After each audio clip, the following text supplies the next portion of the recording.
Good afternoon, everyone. My name is Elisa Baselt, and I am the Chief Learning Officer at the Canadian Physiotherapy Association. I will be moderating today's session. This afternoon, we will take a look at the challenges clinic owners and managers are faced with through these unprecedented times and some practical ways to manage the clinic reopening process. During this session, we will hear from Matthew Biggs and Milo Hollins from PureCare, a clinical supplies and products company that serves many physiotherapy clinics across Canada. They will be joined by Tennille McGee, a private practice owner in Leduc, Alberta. If you have a question for Matthew, Milo, or Tennille, please use the Q&A function at the bottom of your screen, and we will do our best to address your questions throughout the session. In addition, we will be recording today's webinar, and it will be made available on CPA's channels.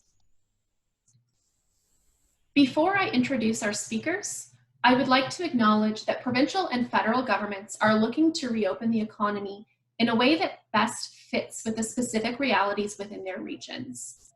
This means that as a national association, our members are not always dealing with the same situation at the same time.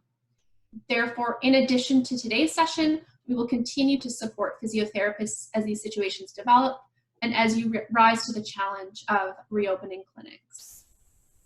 With that said, I would now like to properly introduce our speakers. Matthew Biggs is the Client Care Manager looking after clients in Alberta, Saskatchewan, and Ontario.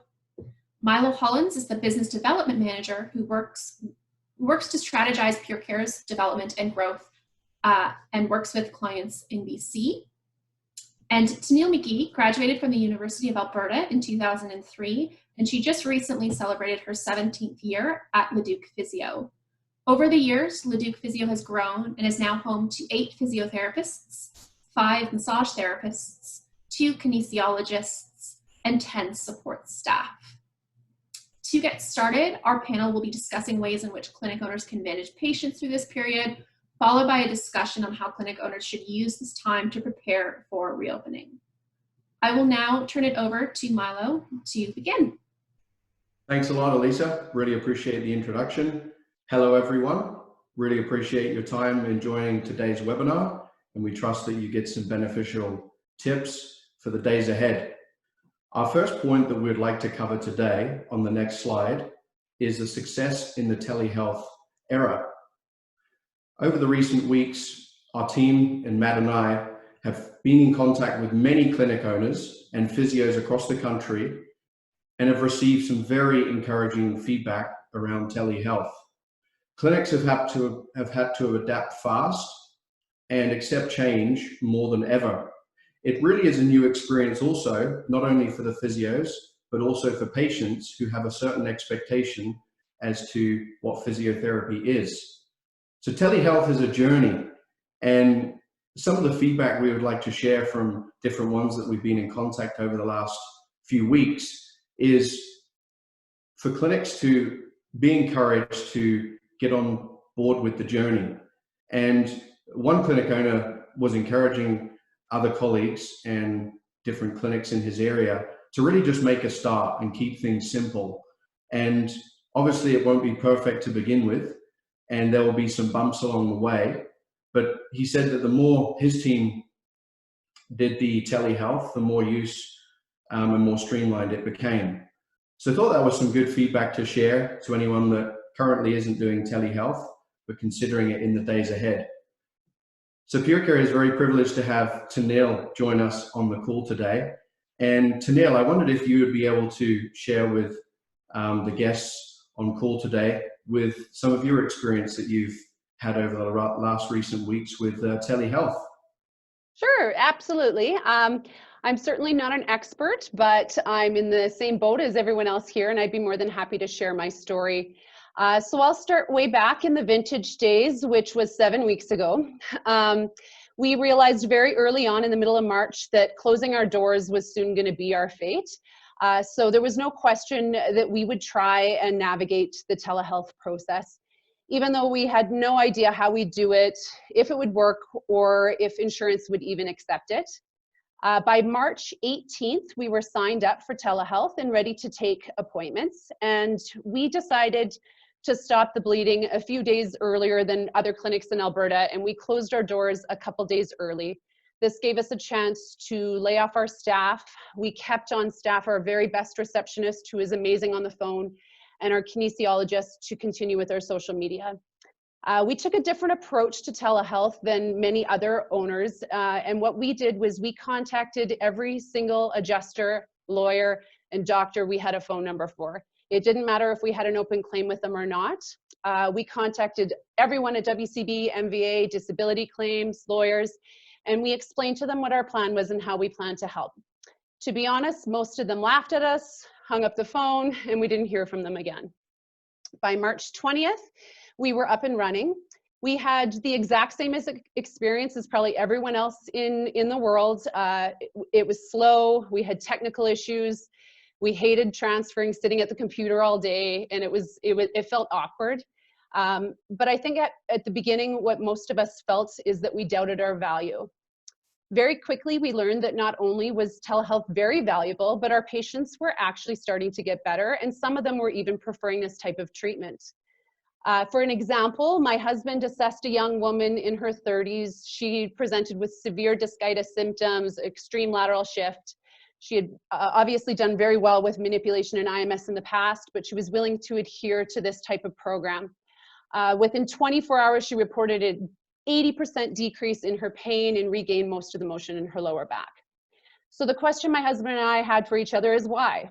And that really takes us back to the old adage that says that movement can replace many drugs, but no drug can replace movement. And really, isn't that what physiotherapy really is? We're movement experts. I really truly believe that our egos want us to believe that a patient needs manipulation and IMS, but is that actually true? So telehealth has forced patients to become active participants in the recovery, and I believe that this is going to only strengthen our profession. We are in our 6th week of telehealth. We have a skeleton staff, but we all have a full schedule. And surprisingly, we now have between 4 and 6 new assessments today, and most of those are coming from the adjusters that laughed at us only 6 weeks ago. So we're happy about that, and we're in relaunch phase as well. That's awesome, Danielle. Really appreciate you sharing that with everyone. Do you want to just maybe touch on, we spoke about it yesterday, about the value that you're bringing to your clients, not only with your hands, but in the conversations you're having? Sure, absolutely. I'm found that the conversation that we're having and being able to get people to become more active and just encouraging them to move in a direction or a way in which that they can have less pain is really empowering for most of these patients that have really relied heavily on passive treatments in the past. That's not to say they're not waiting to get back in for those passive treatments, but they're willing to try in the meantime, and they're really starting to find that there's good value in a lot of that. No, that's good. And really, with the pain management assistance and prescribing home exercises and different products to help complement that, you've had some good success around that, Tennille? Yes, we have. So in terms of software, I've always been a really big supporter of technology and using it to my advantage. So 7 years ago, we went paperless. And as well as, Instagram, Twitter, all those things. Right now, we're currently using a combination of Physiotech, PhysiTrack, and Jane to do our appointments. And this is allowing us to track and do all those things with home exercises. And the other strategy we took was that when we did call our patients, we asked them what their main concerns were. And the 2 main things that they were having issues with were how could they manage their pain at home? And maybe lots of them didn't have the equipment that they needed at home. So what we did was we created bundles of inventory, which we've been selling through curbside pickup and free delivery to their homes to help them manage that. No, that's awesome. Would you be able to give any examples of some products that you found beneficial to recommend? Yeah, for sure. So in terms of pain therapy, what we found probably most is that we're selling a lot of TENS machines and hot packs, because this is the type of treatment that a lot of people were missing at home and realized they could do that at home. And then in regards to exercises, for sure, resistance bands have been number one because you can do so many exercises with them. We've also sold a lot of exercise balls and lacrosse balls because people are having to do self massage and self-release at home. And the other popular item for us has been kinesio tape, and we can guide people through video on how to do it at home. That's awesome. And I think from PureCare's perspective, just on the next slide, one really interesting thing that happened with our team in connecting with so many clinic owners was offering a direct ship from our facility to a patient's home to support physios like yourself, Tennille, and other ones on the call. So it's a very quick and easy process, 5 easy steps to a clinic or home delivery. PureCare does deliver free to the clinic. We have a good fast shipping service, and then there is a $12.50 shipping fee, shipping direct to a patient's home. So there's 5 easy steps on the slide there, and if we can help or support in any way, we'd love to hear from you. Tennille, do you want to maybe just touch on, before we introduce Matt, around managing your inventory? Yeah, for sure. Yeah, absolutely. So at the beginning, I think we were at the same as everyone else, cutting every expense possible, stop the bleeding back then. But now we're definitely on the offense and doing that. And really what we've been mostly surprised at is how much inventory we actually sold and went through versus in our curbside pickup and deliveries. So we just finished completing our inventory this week. And what we plan on doing is just to manage our inventory in smaller quantities. So we plan on doing small inventory more often, probably on a weekly or bi-weekly basis. And so for us, we preferred to use, we use PureCare mostly because you guys have free shipping and no minimum orders. And so that's working well for us in terms of managing inventory in a lower quantity. Awesome. Really appreciate your insight on that, Tennille. Matt, would like to hand things over to you now to go over the next slide and share some tips for preparing for reopening. Thank you, Matt. Thank you, Milo. That's good. And thank you, Tennille, for your input. That's very helpful. Good to hear it firsthand. So the second thing we wanted to touch on here was how clinic owners and physios can use this time to prepare for relaunching your clinic, reopening your clinic in the post-COVID-19 era. Just want to put a quick disclaimer out there that a lot of the points we're going to touch on are really not within PureCare's everyday scope of business. But having said that, between Milo and Roland and Neil and I, we're a dynamic team. We're passionate about physiotherapy, and we're in touch with clients from, St. John's, Newfoundland to Port Alberni, BC every day. So there's a lot of discussion coming up about clinic space in the new normal that we're going into, however that may look. So just wanted to add that some of these things are a little bit outside of what we do, but they're interesting to us all anyway. So obviously the provinces are going back to work one by one at their own pace as they can. So as a healthcare profession, we are governed provincially. So those guidelines will be forthcoming in the next few weeks around infection prevention and control within clinic spaces. And so obviously any input on this webinar is subject to those guidelines. So we now have the Saskatchewan guidelines, which I'm sure many of you have been going through and with interest.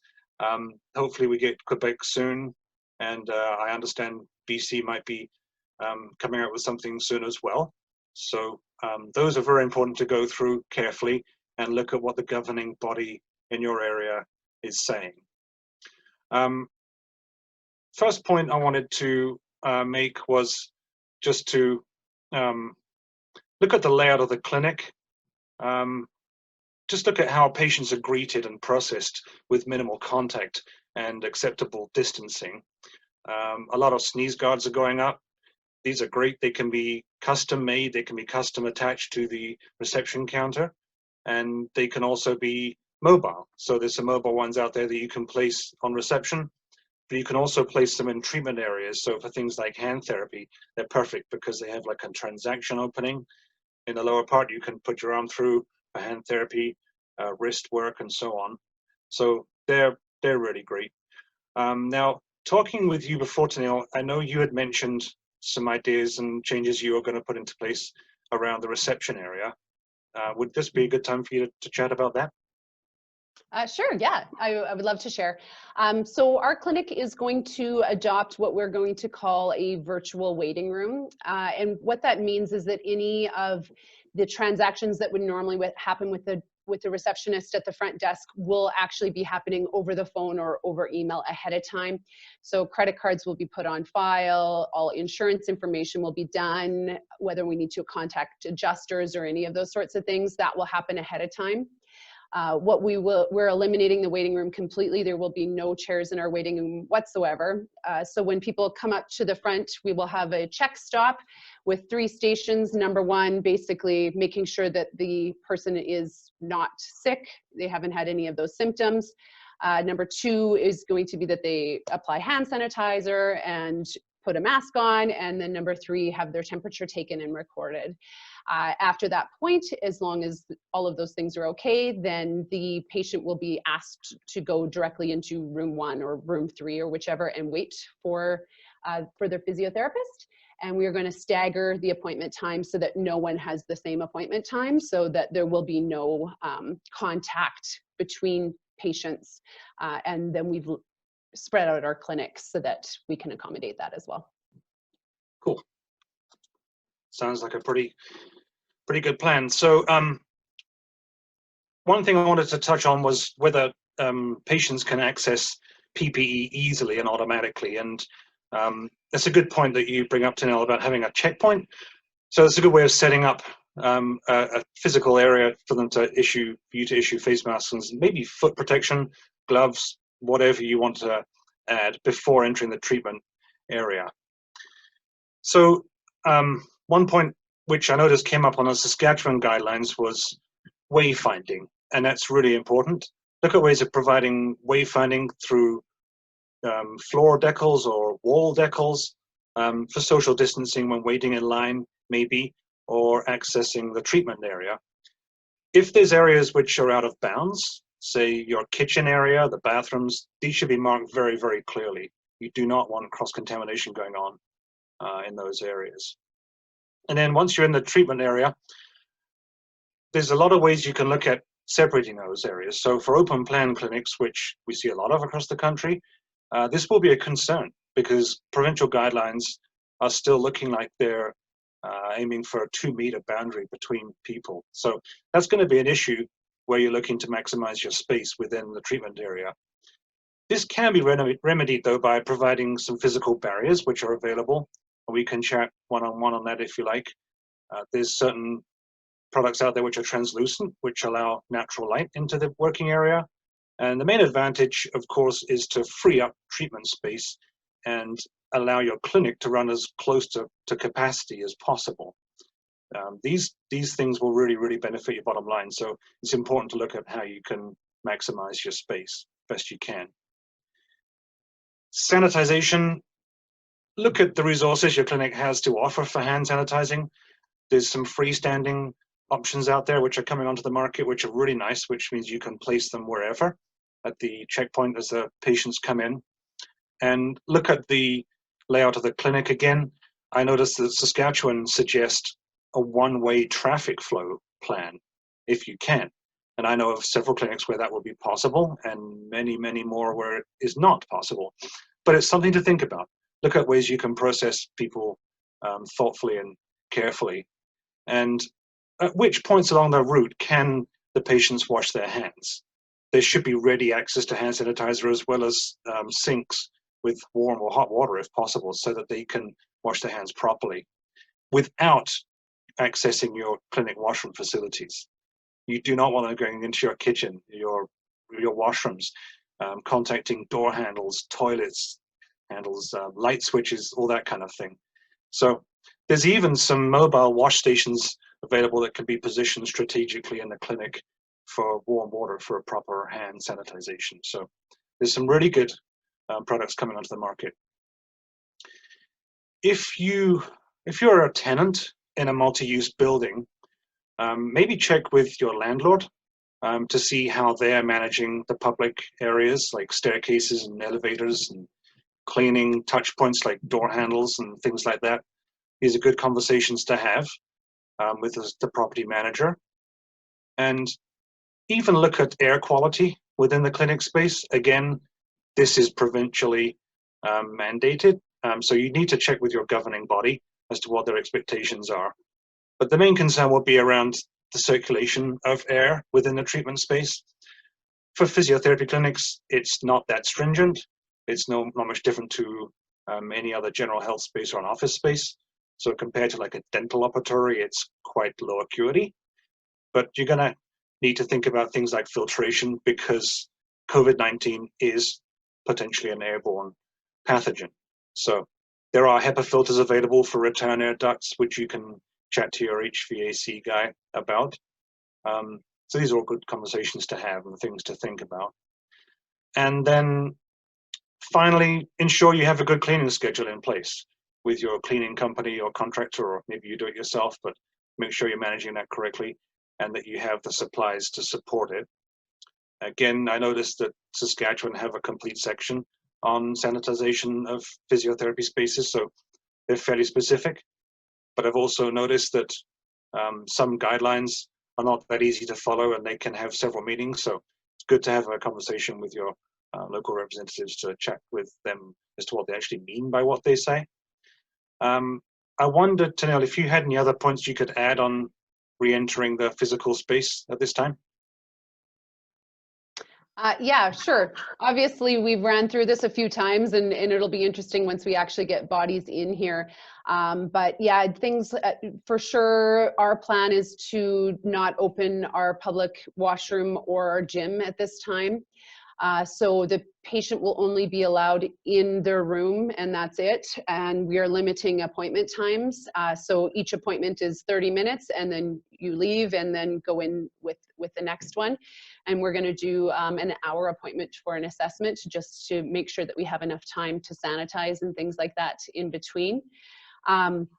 If we do bring exercise equipment into the room in order to show people a few things, what we will do is leave it in the room so that it can be sanitized properly and then brought back again to avoid a lot of that cross-contamination.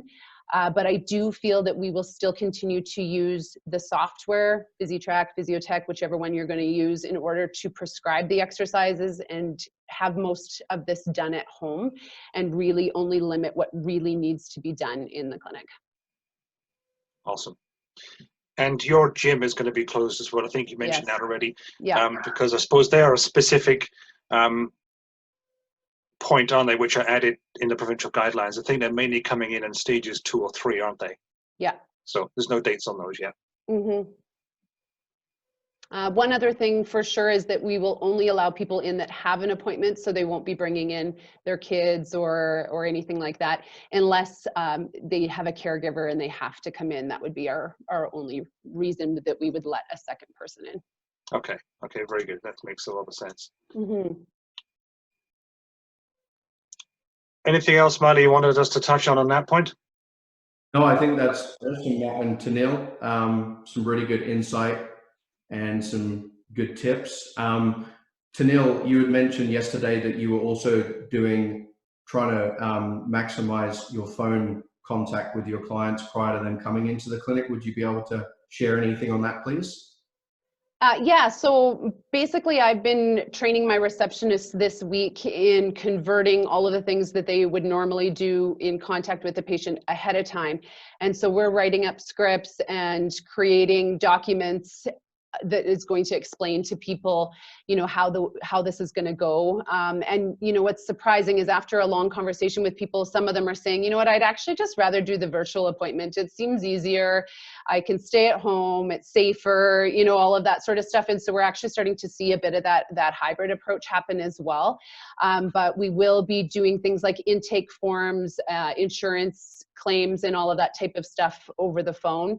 And we will try to have most people use online payments, and so that we can able to process those right away. And we see our receptionists spending majority of their time on the phone as opposed to this face-to-face contact. Yeah, that's awesome. Really good. Yeah, and even when they go to rebook, if they don't rebook with the physiotherapist in the room, then we won't have them come back to the desk to book their appointment. They can just leave and call on their cell phone, or they can book online. Yeah, no, that's good. That's awesome. Yeah. Elisa, I think that's kind of our end of things here. Did you have any other questions? Perfect. Yeah, so we do have a couple of questions that have come in. So there's a few here for Tennille specifically. So charging for virtual treatments, are you charging the same amount, and the rationale behind that? So actually we have charged just a little bit less for our virtual sessions. Not a lot, we're just going a little bit less. And so in Alberta, majority of the insurance companies, we see that they pay around, around $70 or so for insurance. So we just bumped our treatments down from 80 to 70, just so that there wasn't that extra cost for a lot of them. But in terms of our motor vehicle accident, disability claims, and our WCB patients, they are all being charged the exact same. Okay, great. A question around temperature checks and the processing guidelines there, perhaps potentially considered controversial, increasing more contact, sort of any experience or thoughts that any of you have on that? I don't mind going first. I think that number one is the conversation that happens on the phone before the person gets there, where they're understanding that they cannot have had any symptoms, they could not have traveled, they need to be pre-screened before they even make an appointment. And then we will have another screen again before they enter. So we're not wanting anyone to even enter our clinic that might have a cough or cold or anything like that. And then we are asking them to mask up before they come in. And so if we have a mask on the patient and we have a mask on the person doing the temperature check, I think for us, we feel that we've done everything that we can. And we were doing temperature checks in March before anyone really was offering them. And you know, people loved it. They loved knowing that they didn't have a temperature. And I think it just gives everyone a peace of mind. That's really good. And I think I like the way you've turned it into a positive aspect of the experience. And I know in chatting with other physios, a lot of them are wondering about how to manage that. I'm not aware of any provincial guidelines which speak to that. Have you heard anything on that, Alyssa? I'm not certain. We'd have to look into that, and I'm happy to. One of the things that we'll do as part of this, we'll have a little FAQs page next to the recorded webinar, and we can answer some of the FAQs that are coming up as part of this session. So we'll be sure to note that. Good. So here we have some questions around like PPE, patients, masks, PTs, what are people wearing, what's expected, anything that you can talk about or comment there? I'm in Alberta, and so far we have not had any regulations from our governing college yet on what is to be expected. So for us, we are just planning to use PPE, and then we will just wait for the college. So we have been stockpiling what we think we need for 1 month, and we'd rather have it than not. So. And would you be comfortable being more specific? We're getting questions about the types of, sure. of things. Yeah, okay, yeah, for sure. Yep, so definitely gloves, obviously. And then for our physiotherapists, we are ordering procedural masks as well as face shields. And for our staff, we ordered, I think it was a bulk of like 100 cloth masks that we plan on washing. And what we're planning on doing is asking someone to bring their own mask if they have one, and then providing a cloth mask if the patient does not have one. So the procedural mask is at this point what we think we will put on the physiotherapist at this point, as well as a face shield. That's just, I think that can change. We're kind of waiting on mandate on that, but that's kind of where we're at right now. Wonderful. A question around, I'm just looking here, the barriers, so the translucent barriers, is this the same as a sneeze guard, or is there something better suited for between treatment, between beds? Okay, I can speak to that a little bit. So yes, it's different to that. There's a number of products out there, and we are developing one of our own, which will meet that need. So it would take the place of the curtain. It would be in the same position as where the curtain would be. We believe the curtains will no longer be approved because they're very porous. And so it's a form of plexiglass. It's not necessarily see-through though, because you might want to still have some privacy, right? So we're thinking of a translucent product that's actually not see-through, and it's freestanding. Great, thank you. A question to Neil. You talked a little bit about sort of setting some of those expectations for your patients coming into the clinic physically. Can you talk a bit about the process for how you're communicating that with them? Yes. Sure. Yeah, absolutely. We do have a newsletter so that we have all of our everyone on. So we've been sending, not trying to harass people, but just when there's a major update to send, we're sending that to everybody, as well as I have created a PDF document. So once the receptionist has talked to somebody and they have planned that, yes, they do want to come in for a visit, then they will get sent an email with a PDF document on what to expect. And yeah, it's a lot of time on the phone is really what we're doing in terms of that. And so everyone has their own comfort level. I mean, we're all being told to stay at home still. And so that's majority of what people want to do. So unless people are wanting or are really feeling like they need an appointment, majority of people are choosing the virtual appointment at this point. Okay, great. Switching gears a little bit. So what about cleaning and disinfectants for tables and beds? Any recommendations on specific products, things that you're familiar with? I can speak to the products that we would offer. So like Cavicide and the SL products, both of them have a 3-minute wait time once they're applied wet for you before you wet them. There's other ones out there too, because some of these products are becoming really scarce and hard for us to access. Our supply chain is not reliable on that stuff at all. So we are accessing other products which will be on the website soon. You should just check though when you use them that they are warranted or advised to be used on soft surfaces as well as hard surfaces. And if they are used on soft surfaces, make sure that whether it's porous or not, because they're quite specific on that. So some healthcare vinyls are porous, and you should be careful about using Cavicide on those. Did you have any input on that, Neil, in your experience? Yeah, I think that probably a conversation that I've had with majority of the other owners this week is really talking about what to do with your beds. And that's simply because a lot of these products, such as Cavicide, will tend to soften the vinyl over time and create cracks and stuff in the bed. And so, Cavicide's a product we've always used, but it's something we've used once at the end of the day to sort of, to allow for that wait time. It's not a product that we've used every 10 minutes.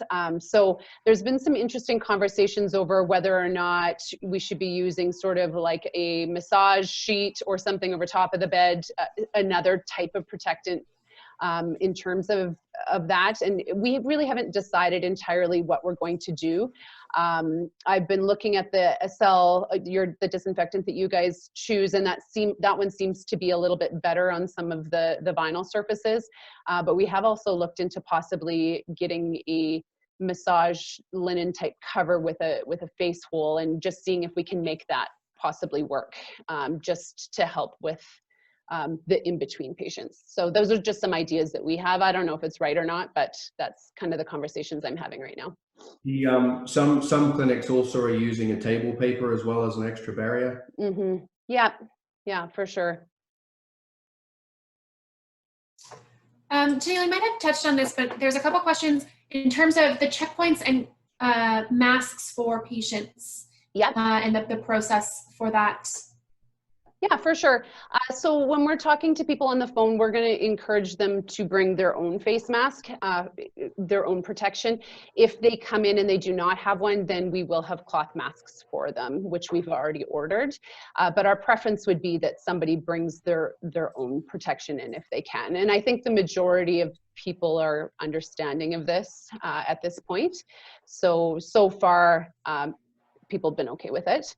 And the checkpoint, we've decided to put it, we're in a medical mall, so we actually have the ability to put the checkpoint out in the mall first before they even enter the clinic. So that's a little different than a storefront where somebody has to enter the building first and grab a handle and pull in, where we don't have a handle for people to go in, so they can actually do the checkpoint outside. So it's a little bit easier for us probably than some of these clinics where maybe people they're on a second floor and people have to open a couple doors and enter up. You're really gonna have to do that pre-screen on the phone before they even enter the building. Great. There's a question around Pure Care and the masks and inventory of cloth masks. Is there anything that you can speak to there? Sure. So obviously the supply chain right now for these PPE products is crazy. We do have some new inventory coming in the next week or two. And we are currently sourcing a cloth mask that can be washed. So we will post that on our website as soon as we have some source. Wonderful. Another question here for Tennille.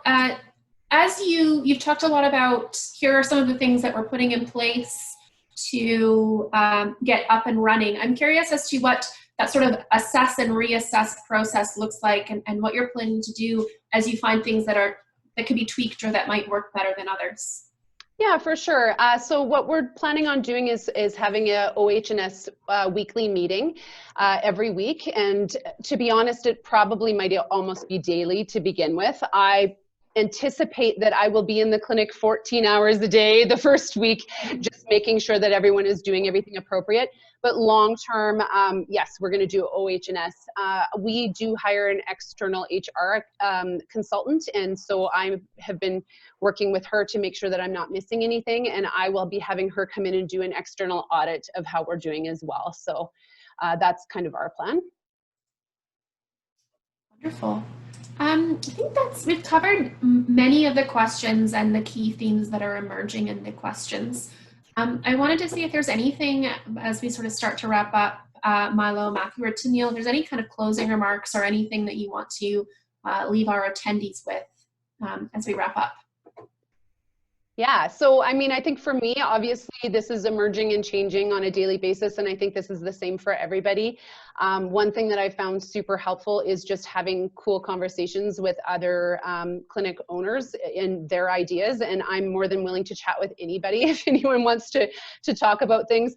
I don't think any of us know the right answers yet, and I think that this is going to change whether or not the therapist is gowned or not gowned or all of these sorts of things. I think the best thing we can do is prepare for everything and then let off on and ease up on restrictions as we're able to. So my suggestion would be to be as over prepared as possible.